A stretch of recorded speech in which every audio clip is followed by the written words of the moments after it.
Okay, and today we'll be talking to Roger Reid, Paul Reid, Scott Reid, at home with the Reeds. Chaps, can you please take your seats? Sit in the right seat. Oh, I've been sat in this.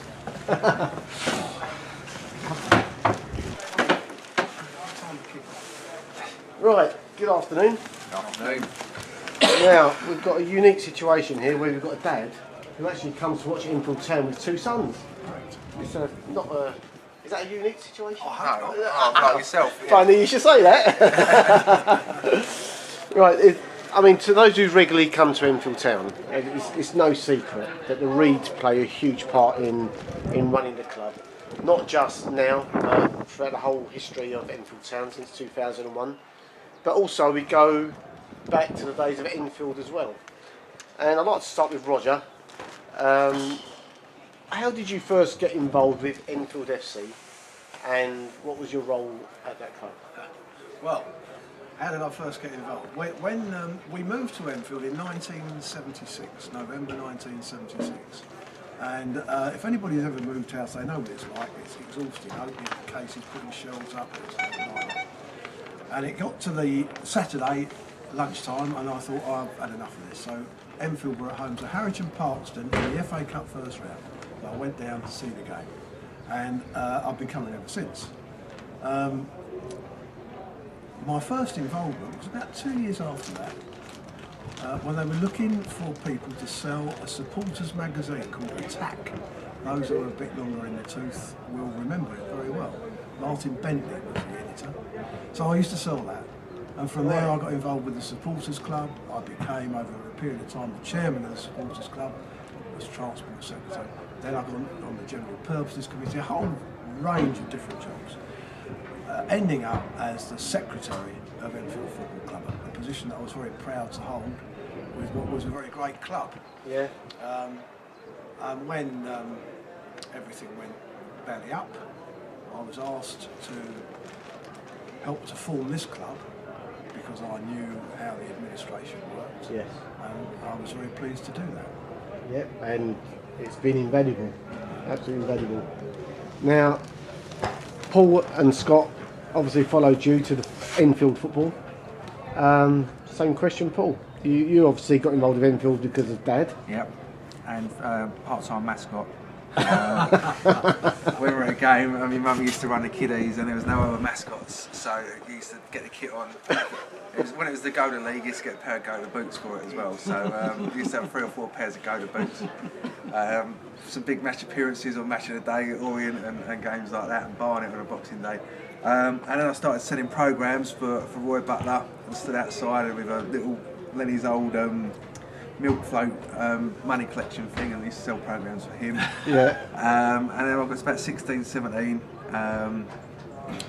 Dave Hicks was in a shop downstairs with Alan Farmer, and they sort of said, "Oh, do you want to come and help with us?" So then I sat on the supporters club committee for a while there, and then obviously when we formed this, Dave, Brian and Paul Millington were involved, and we sort of got involved. And in fact, I think the first time it was ever mooted was me and Scott were sharing a house in Gordon Hill at the time, and we had a meeting there where I sort of mooted forming Enfield Town.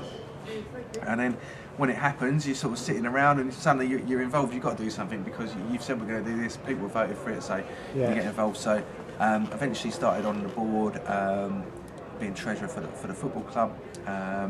Did that for a number of years, and then took over from Paul start of last season. Yes. Scott, your memories of when you first involved with football in Enfield and Enfield FC? I was similar to Paul. I was taken to Enfield by my dad as a young man. Most of my mates at school were either Spurs fans or Arsenal fans, but it was always Enfield for me. So I was the only one with the Enfield shirt and PE.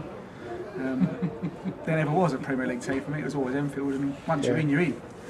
And same as Paul, I was programme seller, mascot, did the whole repertoire of those jobs. Yeah. And then Enfield Town came into being sort of, as Paul said, by default. I was involved, I was on the board.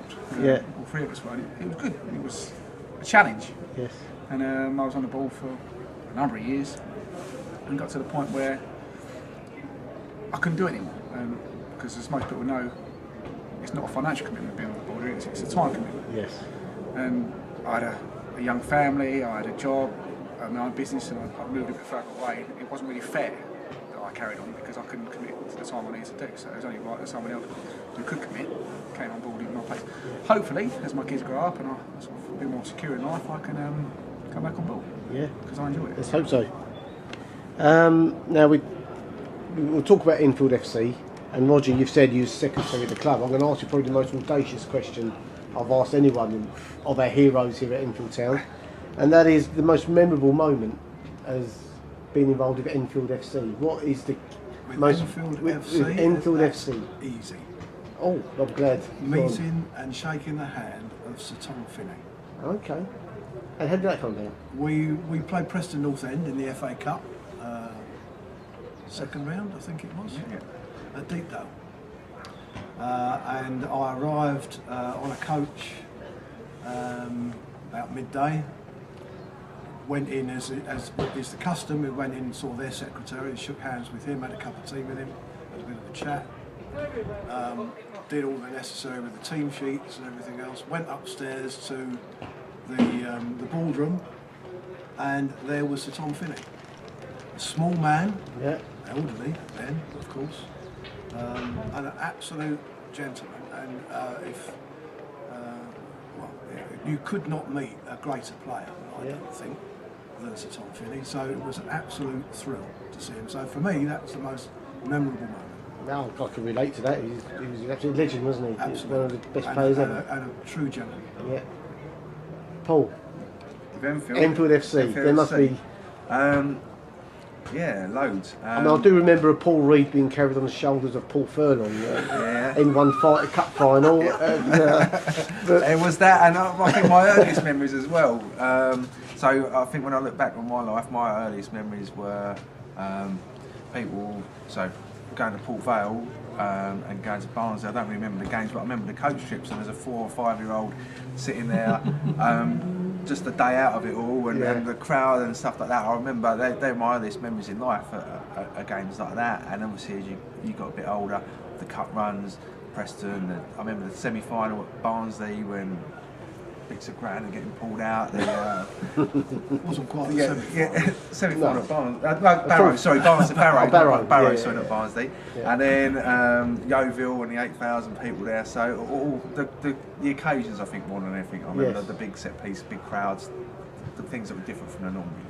And real football fans probably do remember occasions more than actually the game, don't they? Yeah. Because it's all about social and camaraderie amongst supporters. And Scott? I think looking back, as Paul said, it's the occasion. I remember probably my favourite one was the year we played Leicester in the Cup.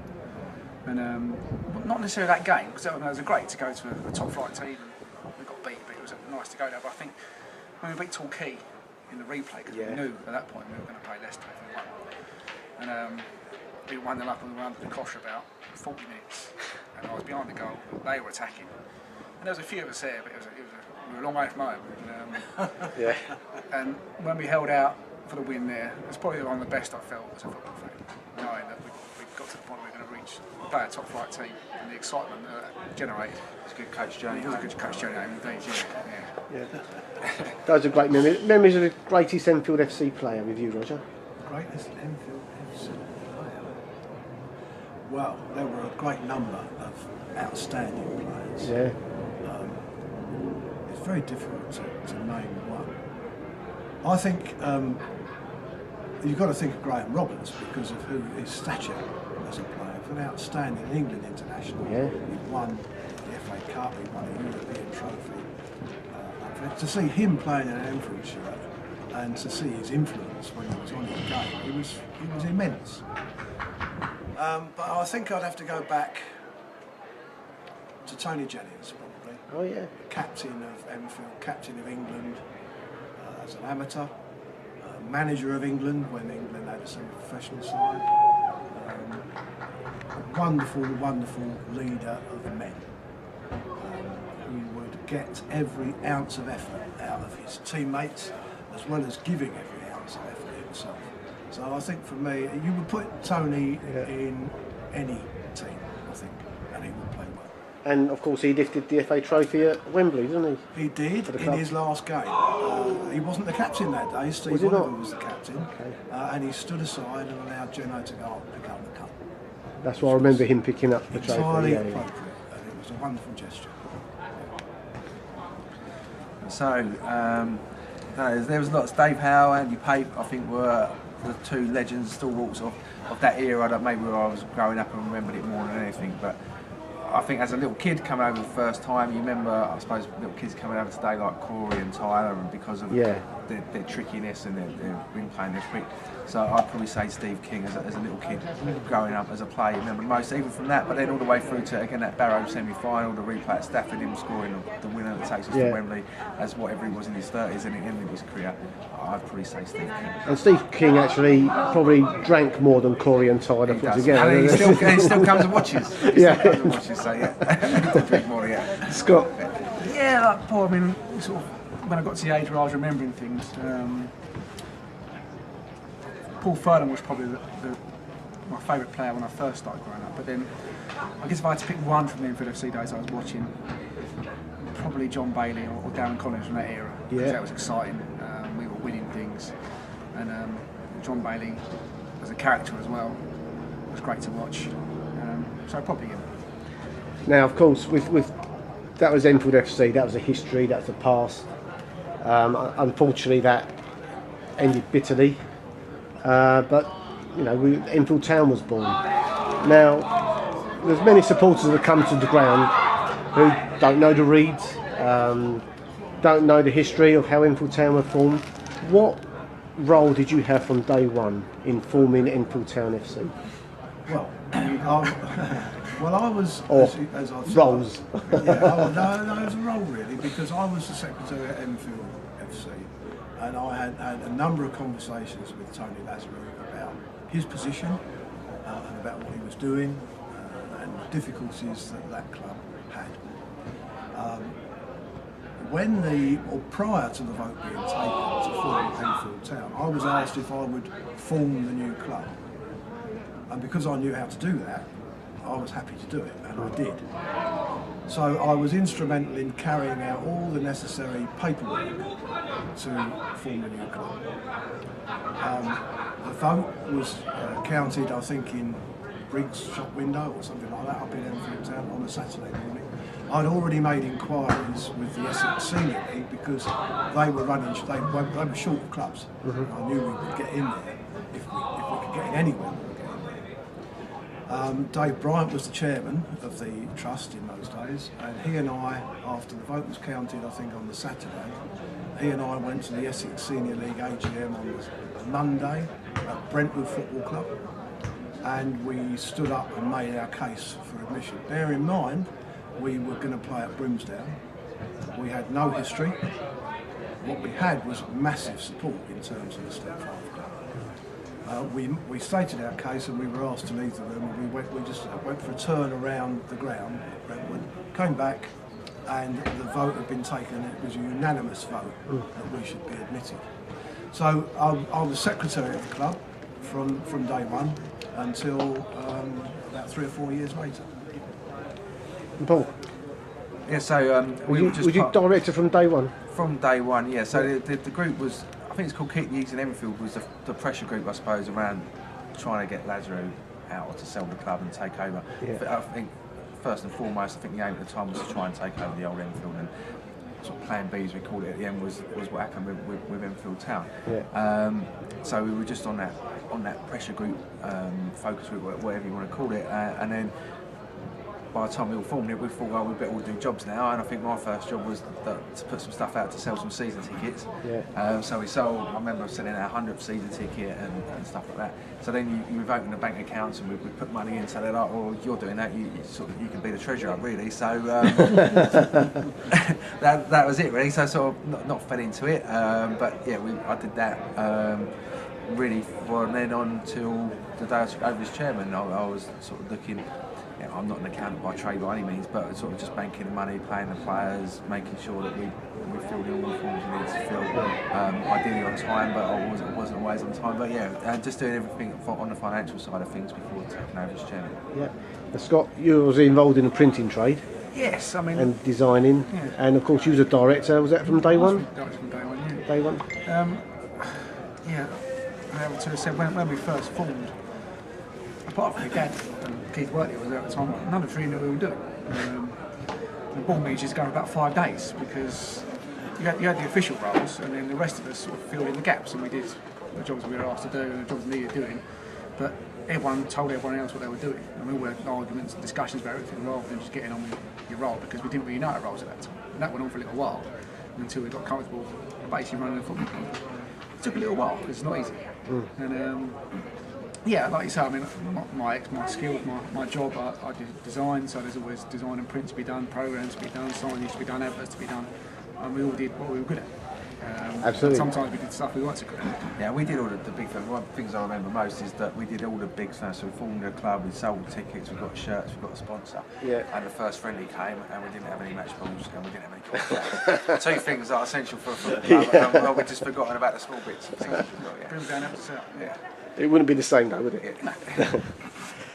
Okay, and then we talk about helpers at the club. It's all voluntary based. It's all voluntary inspired. Do you think that's a good thing or a bad thing in terms of running a club like ours? It's both.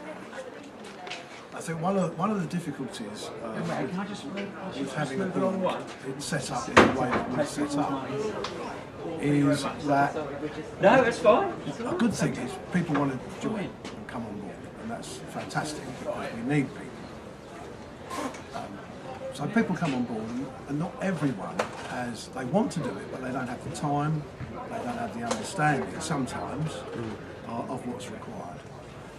And so it gets a bit exhausting in briefing everybody all the time, don't you think? New people, briefing them all the time. Yeah. Maybe it's because I'm getting older now, and I find that exhausting. I just want to get on with things rather than we have to keep trying to re-establish a baseline when you should be leaping forward. Yeah. So it's great, but it is It's fantastic. The whole, it's one of the biggest challenges as a chairman is that you want to keep everyone engaged. We don't pay people, so it's hard, and people can only do what they can do. And sometimes, some weeks they can do loads, and they do it. But then you can't expect them to turn up. They're going to do it the next week because we're not paying them. We're not. Yeah. People are doing it out of love, but they've got their own commitments at home and a family. So to move, it's a big step to move from effectively a volunteer-run club to maybe we take another level or two up. Then you're going to have people that you can be there week in, week out, and do their job week in, week out. And it's we do so much better than other clubs in terms of volunteers, but it's very hard to get consistency when people have their own lives out of. I think as well, those of us that formed it, from the beginning we said we would endeavour to sustain the standards of the old club. People that are joining the club now and putting themselves forward know nothing of the old club. They don't know what the standards were. They've never been at level 2, step 2, let alone step 1, top of step 1. They've never been there, so they don't know what it's like. So it's very difficult to keep that going. And maybe we just have to accept that we are where we are now, and we will behave like every other club in step 3, which personally I don't think is good enough. High standards. But I mean, well, I think maybe we're a bit blasé about it. I think you go to some other clubs and you've got 2 or 3 people doing everything. Yes. And we're lucky that we are lucky that we haven't got that many. Some big figures in this club. We've got some Barron, Jack, other people, Jennings, people who are involved in the club, people like yourselves, who do a lot of the work that people don't see, that other clubs don't have. So I think. And do you think people that pay that come through the turnstiles just don't have any idea what's involved in running a club? I think some do, some don't care. Some people just want to pay their £10 come watch football, go home, and we're fine with that. But the people, I suppose, that become trust members and society members that want to have a say in their club, and effectively that's what, at the end of the day, we're not giving people much more than other than when they pay their subscriptions. It is to have a say in the club and vote for the chairman, vote for the board. Sometimes we say what are your priorities for the season and get people's views. So some people come and are really keen and really engaged. other people just want to come and have a day out, and I think both are equally as welcome. Absolutely. I feel like a good referee. If no one sees you, you're doing a good job. Start with Scott. Who would you? It's a tough question. Who would you look up to at this club as most respectful? You think, wow, he's done so much for the club. I think you have to look at Ginny Farrington. Someone who Baldwin Gilly. Baldwin Gilly, who's been here from the start. She was very ill a few years ago. Yeah. She has an occasional moan, but don't we all? But she is always here, day after day, even when the first team are the ladies. And to be fair to Dave as well, you know, he was quite Gilly. I was not going to say these two because I just can't say it.